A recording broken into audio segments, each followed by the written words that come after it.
So, like I said, we're solving quadratic equations by taking the square root. We're still going to cover some new, not old new stuff, but some old stuff. We're going to be talking graphing. We're going to be talking factoring. And then we're also going to be using square root. Okay.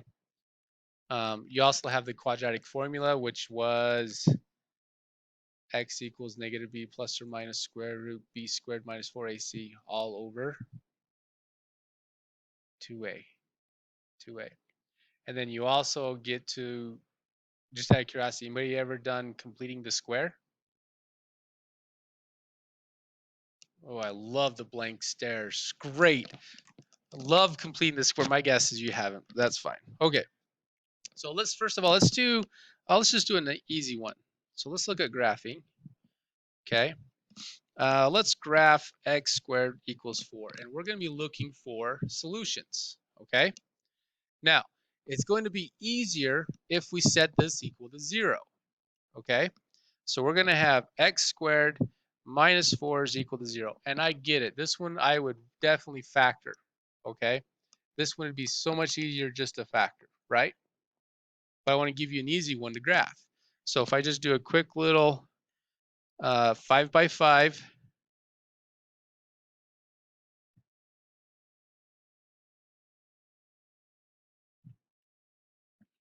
all right. What does that negative 4 mean for our vertex? Bring it down 4. Perfect. So I'm going to drop down 4. 1, 2, 3, 4. All right. Now, what does x have to be so that we get 0 as our answer? 2, right? I have a positive 2 and I have a negative 2. So then there is my parabola. That's solved by graphing. Okay. You guys have any questions?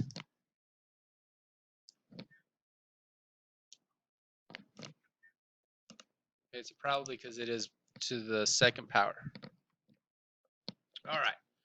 So, like I said, that one was easy, but we'll keep going.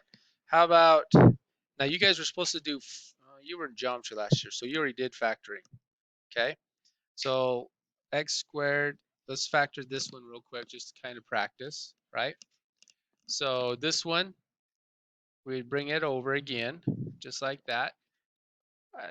I would ask, well, what gives us 4 multiplied together? And you would say 2, right? And so we would come up to here and say we'd have x negative 2, and we have x positive 2, because negative 2 plus 2 gives us 0, which is our middle term, okay? So then we would go x minus 2 is equal to 0, or x plus 2 is equal to 0. We would add the 2, and we could subtract the 2, and we would get x is equal to negative 2. All right. Now that one was pretty straightforward, right? Yes. All right. So let's try x squared plus 8x equals negative 15. All right. So what's the first thing we probably should do? I wouldn't want to subtract 15. I would want to add that sucker. Okay. So just to kind of remind you real quick, what's the factors for 15? What multiplied together gives us 15? All right. So that's all my factors, right? Which of those two adds to 8? 3 and 5. So this is my set. So I'm going to go with x plus 3 and x plus 5 is equal to 0.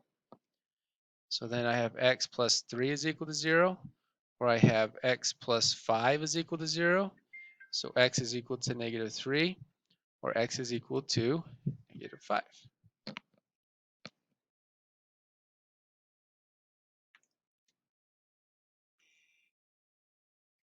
And don't worry, we're going to be doing a whole page of factoring in a couple of days. because today we're just working with square roots. I kind of gave you away. Okay. All right. So, any questions on the factoring? All righty. Let's do this. Yeah, let's just start with the example. So if I have x squared equals 6, all right? Oh, I got somebody else. Let me pause. Right, so what we're going to do is we're just going to take the square root of both sides, just like that, okay? So then square root of x squared is just x. Now I want both of my roots, okay?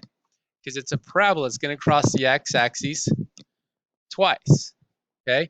It could either cross it twice, it could do it once, or it could even do 0 times, okay? When it does 0 times, that's when we're going to have to work with imaginary numbers. And we get to work with those again, too. You ever worked with imaginary numbers? Anybody? Imaginary numbers. You get to use your imagination. You're going back to kindergarten. It's going to be all warm, happy, and fuzzy. You can color a blue duck if you wanted to. The blue duck? Yeah. I'm kidding. I'm trying to make you guys laugh a little bit. Okay. So what we got is we're just going to continue on doing stuff like this. So something easy, right? So if I'm just going to take the square root of both sides again, and x is equal to plus or minus 3, okay?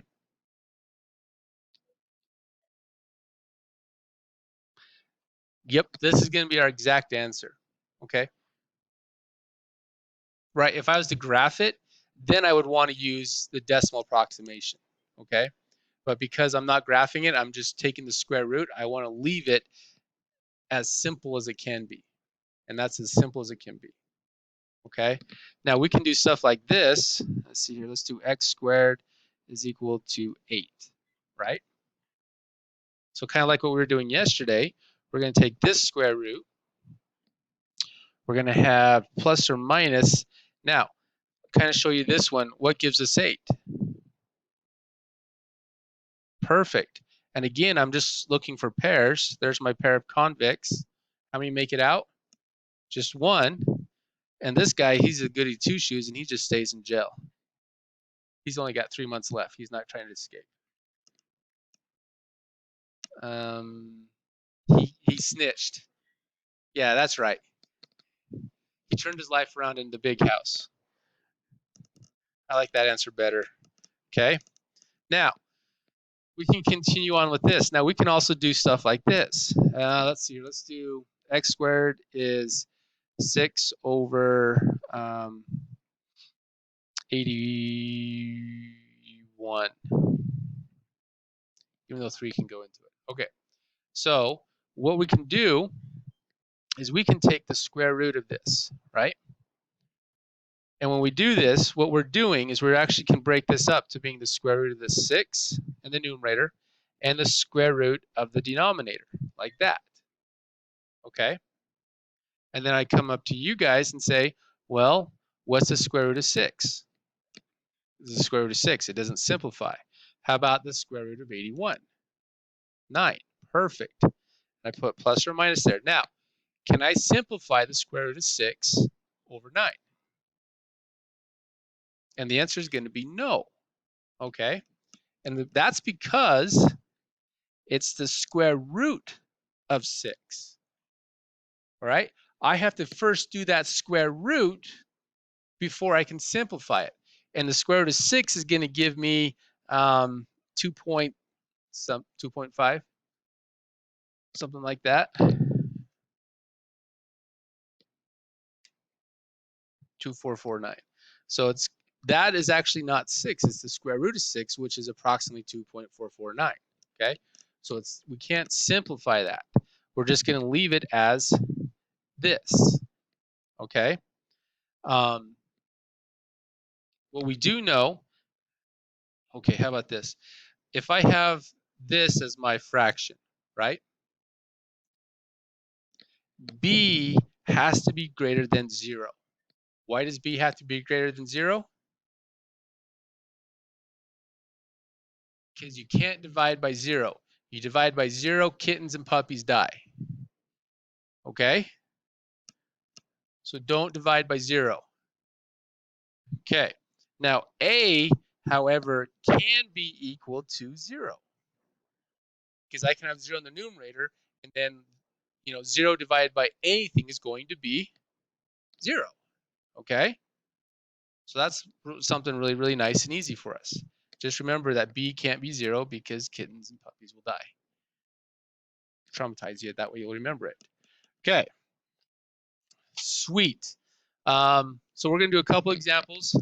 We're going to pause. So the first one's going to be plus or minus 2 square roots of 7. The second one is going to be plus or minus 2 square roots of 6. And then the third one is x squared is equal to negative 5. And what I expect you to write is can't solve at this time. Because guess what you're going to be doing in a couple of days? Solving those. Perfect. Any questions over those three? Got people writing. Rationalizing the denominator. What we're going to do is we're going to take the square root of, say, 2/7. Okay?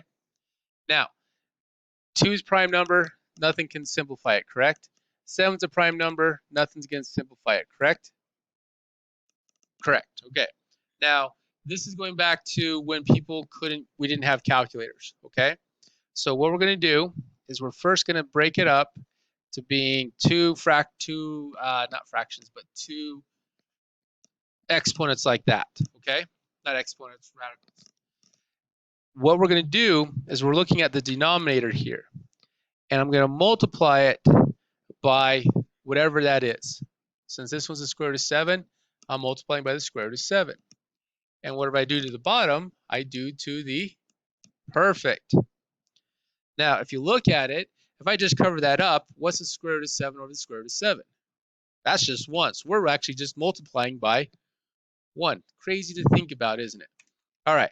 So now what happens is we have 2 times 7. We can put them under the same radical because the indexes are the same. All right. And then I have the same thing here. I have 7 times 7. Now, do I have a pairs in any of them? I do. Happens to be in the denominator, which is what we want. Okay. And then we would go like that. Okay. I can't simplify 14 over 7 because it's the square root of 14. Okay. Now, this is called rationalizing the denominator. This was made so that the people like my dad's age could do radicals and divide. It's a lot easier to divide by 7 than radical 7. Okay. So what we're doing is we're making this easier for people to use in the future. All right. And when I mean in the future, I mean calculus 1. Okay. Calc A and B. All right. All right. So what we're going to do is we're going to pause it, give you a couple examples to practice with. I know I got to write the numbers down so they can see it. Let's do 25, the square root of 25 thirds. And then let's do the square root of 3/6. So the first one was the square root of 25 over 3. So I rationalize it by taking the square root of 3 times the square root of 3 over both top and bottom. I know the square root of 25 is 5, so I have 5 square roots of 3 over 3. Okay? And then over here, I have the square root of 3 over the square root of 6. I break it up, so it's square root of 3 over the square root of 6. I rationalize it by the square root of 6 over the square root of 6. And so then I have, I know that 6 is 2 times 3, so that gives me a pair right there, the square root of 3. So I can take a 3 out. So I have 3 square roots of 2 over 6. 3 over 6 reduces to 1/2. So I have the square root of 2 over 2. And no, these two can't cancel out because that is a square root of 2, not 2. All right?